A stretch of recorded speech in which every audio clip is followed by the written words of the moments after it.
At dito tayo guys sa may Dilpan Bridge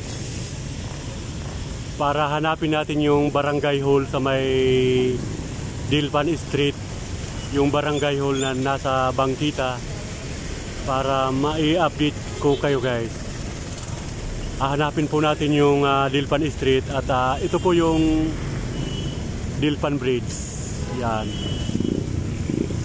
Sige guys, hanapin natin yung barangay hall na dinidemolis o tinitibag sa may Dilpan Street.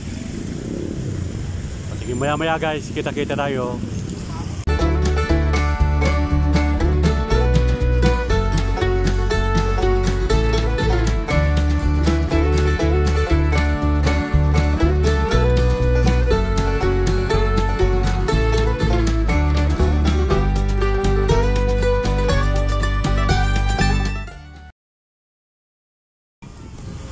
At isa na naman guys na barangay hall ang dinimulis dito sa may Dilpan Street sa bandang una ng Divisoria. At kasagsagan ng ulan mga kaisaruman ay pinuntahan natin yung Dilpan Street para makita natin yung dinidemolis na barangay hall na nakatayo sa illegal na bangkita na kinatatayuan. Actually guys ay dalawa po ito. Itong isa na nasa bangkita ay medyo buo pa siya. At yung isang barangay hall ayun yan. Bali kalahati na lang yung natitira mga kaisarugman.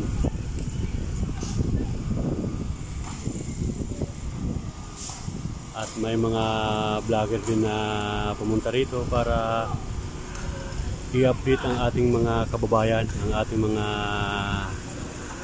kapatid dito sa may Dilpan Street at dito sa Kalakhang, Maynila. Ito po yung demolition na nagaganap dito sa may Dilpan Street.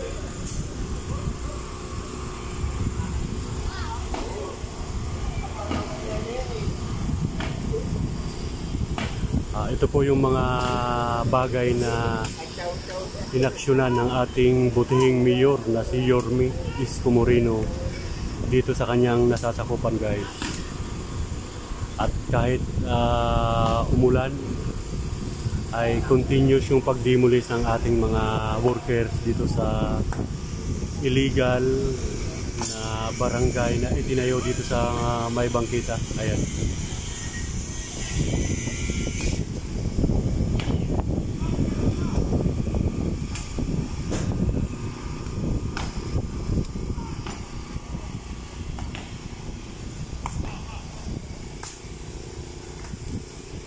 Yan po ang barangay hall na pinagiba ni Mayor Yorme Isko Moreno. Kasi kung titingnan nyo naman guys, itong bangkita may nakaharang, may malaking punong kahoy, at itong isang to ay dito itinayo sa may bangkita. Kaya tuloy yung mga tao ay wala na madaanan. Dito na sa may kalsada dumadaan. Hindi safe yung mga dumadaan kapag dito na sa kalsada naglalakad dahil dito sa itinayong barangay hall.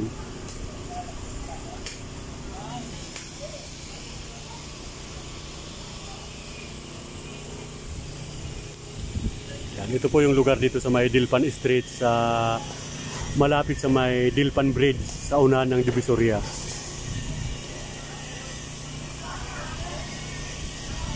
Yan, ito na naman yung bagong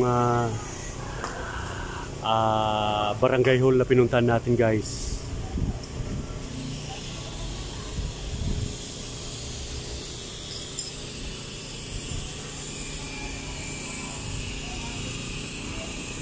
Yan po ang nangyayaring kaganapan dito sa may Dilpan Street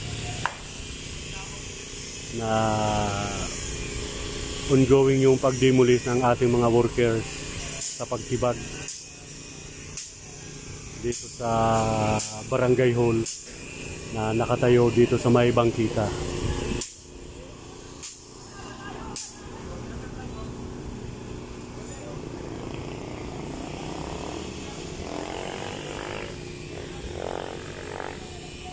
Sa temporary, nilagyan ng harang.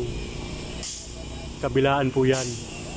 At doon din sa kabila, nilagyan ng kulay dilaw na caution na hindi mo na makadaan or hindi mo na pinapadaanan ng mga sasakyan dahil may tawag nito bako na nagdidimulis, tumatalsik yung mga malalaking tipak na bato sa pagdimulis, sa demolition na nagagawa.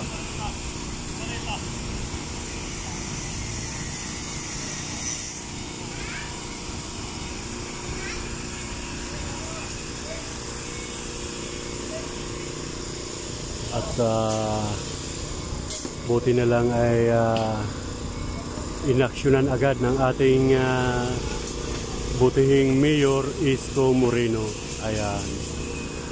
Isa po tayo guys sa tagahanga ni Mayor Isko Moreno. At kahit dati pa man na hindi siya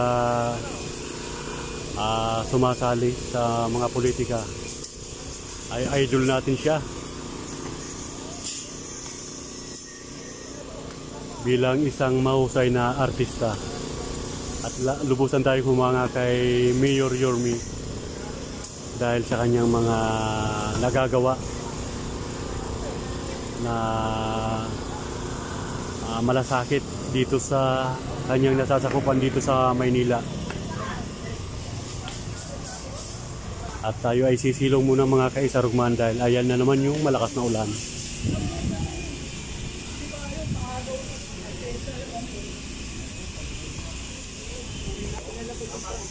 Ayan, silong muna tayo saglit.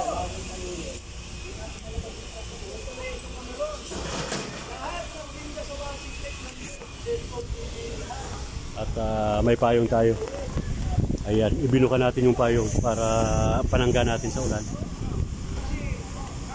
Para continuous tayo sa pag-vlog at hindi tayo paputol-putol ng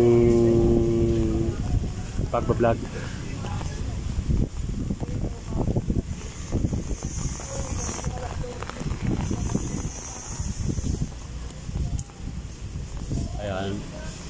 Nilagyan ng kulay dilaw na tali yung caution para hindi makadaan muna yung mga sasakyan dahil may mga tumatalsik na mga debris sa taas. Dito pa yung isang tinibag, dalawa yung tinibag dito sa may Dilpan Street. Yung kulay apple green, yun po yung pinaka barangay hall. At ito rin isa ay siguro barangay hall din siguro ito. Kaya napasama rin na tinibag dahil tingnan nyo naman mga kaisarog. Daanan ng tao, bangkita. Tapos dito pa itinayo. O yan. Daanan niya ng mga tao. Tapos dito pa itinayo. Kaya masasabi natin ano kayang mayroon sa mga Pilipino kung bakit nangyayari ito. Nangyayari na hindi naman dapat talaga.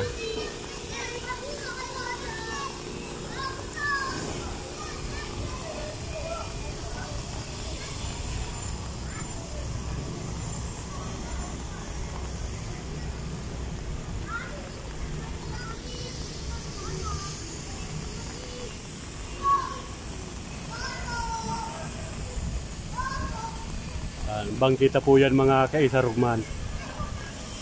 At ito yung itinayo.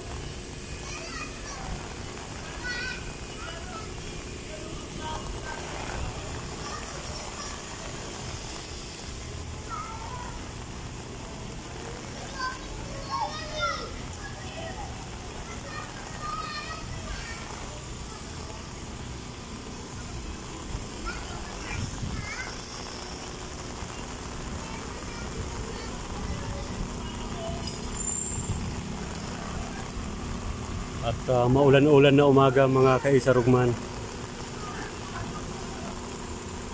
At umulan, umaraw ay pumupunta tayo sa mga lugar-lugar na para makakuha tayo ng update at makuha na natin ang video para i-update natin ang ating mga viewers sa ating mga masugid na taga-subaybay ng ating YouTube channel.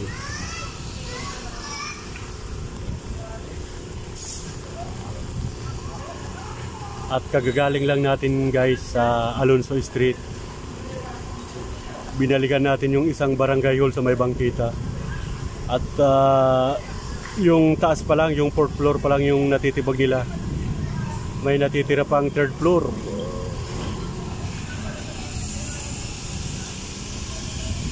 Kaya binalikan natin para i-update po kayo guys.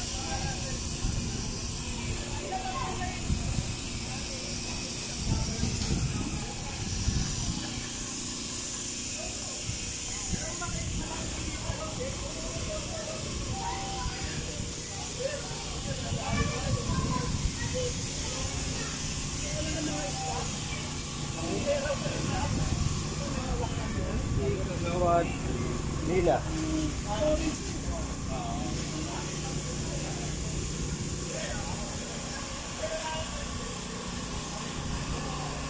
Yan, ito po yung bako na ginagamit sa pagtibag dito sa Barangay Hall sa may bangkita.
Sayang guys yung halaga ng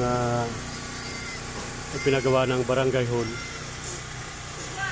na hindi man lang pinag-isipan ng mga taong nagpagawa nito at bakit na-approve. Sana ay pundo pa ng bayan yung ginasto sa pagpagawa nito.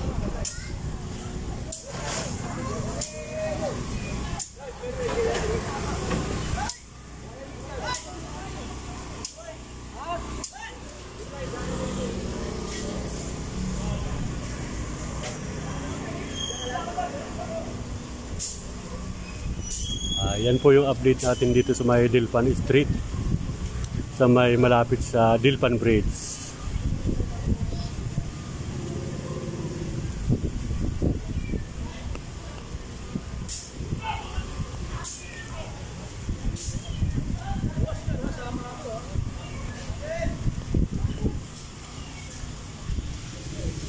At tumila na naman guys ang ulan.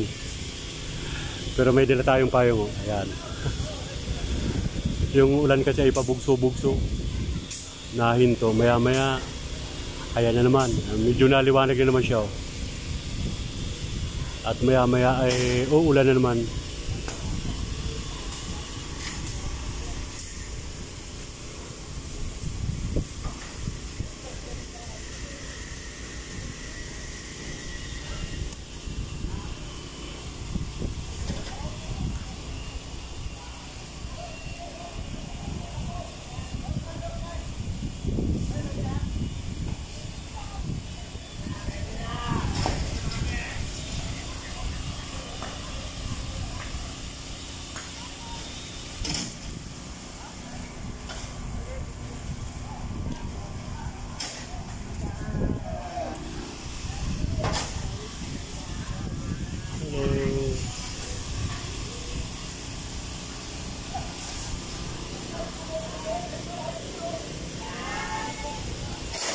At shout out natin yung mga viewers natin dito sa may Dilpan Street, Divisoria. At sa lahat ng mga viewers natin na hindi nagsasawa na pinapanood ng ating mga ina-upload na video, mga kaisarog.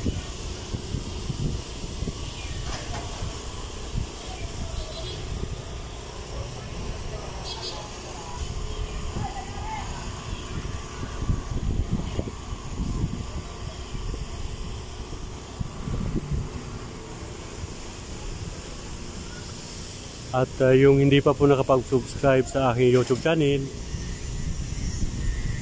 favor naman, paki-like and subscribe. At paki-click na rin ang notification bell para lagi kayong updated sa aking mga ina-upload na video. Ayan.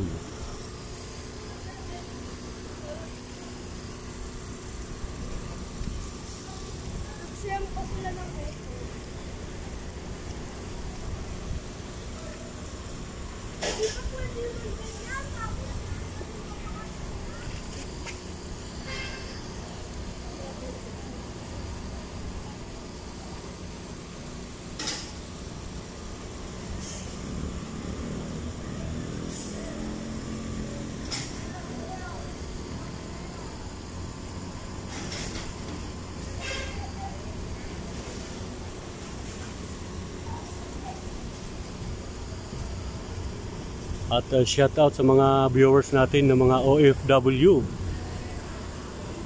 Kumusta kayo mga madam, mga sir? Nagawi po tayo dito sa may Dilpan. At kumuha po tayo ng update dito sa dinidemolis na barangay hall na nakatayo dito sa may Bangkita. At sa lahat ng mga kaibigan natin sa YouTube channel, thank you sa walang sawang panunood sa ating mga ina-upload na video. At sa mga baguhan na tulad ko na nagbablog, ay huwag tayong magsawa sa pag-vlog at sipagan lang po natin, mga kaisarugman.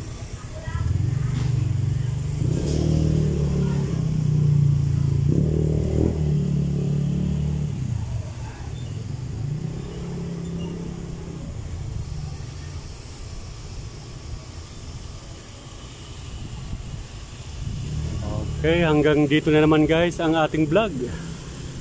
At nagpapasalamat tayo sa lahat ng mga kaibigan natin na walang sawang nanonood sa ating mga ina-upload na video.